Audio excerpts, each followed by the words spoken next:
liftoff of Space Shuttle Atlantis. The U.S. spends more on space exploration than any other country in the world.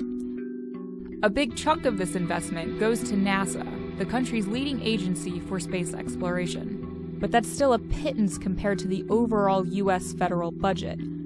Since NASA landed the first man on the moon in 1969, its budget has plummeted from 4.5% of the federal budget to less than 0.5%.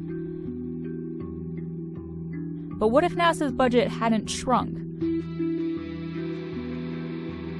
What if instead its funding was comparable to the U.S. military's?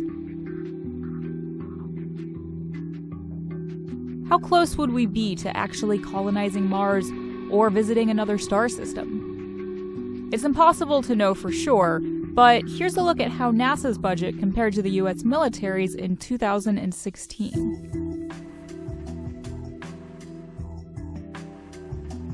Put another way, the military's budget for 2016 would pay for a crewed mission to Mars with tens of billions of dollars to spare.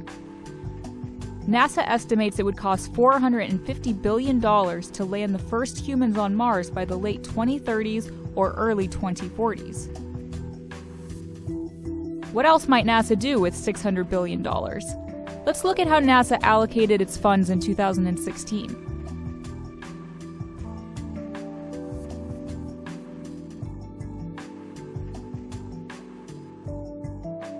If NASA allocated $600 billion the same way, here's how that would look.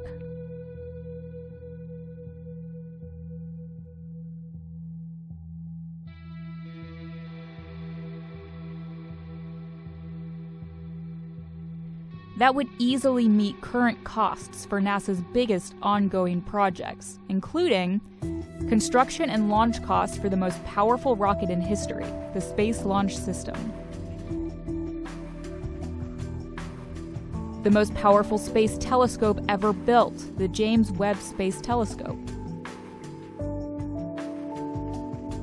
partnering with SpaceX on its first mission to Mars in 2018, the Red Dragon mission,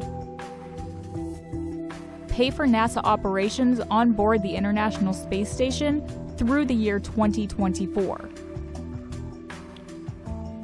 So how would you have NASA spend the rest? We can think of some ideas.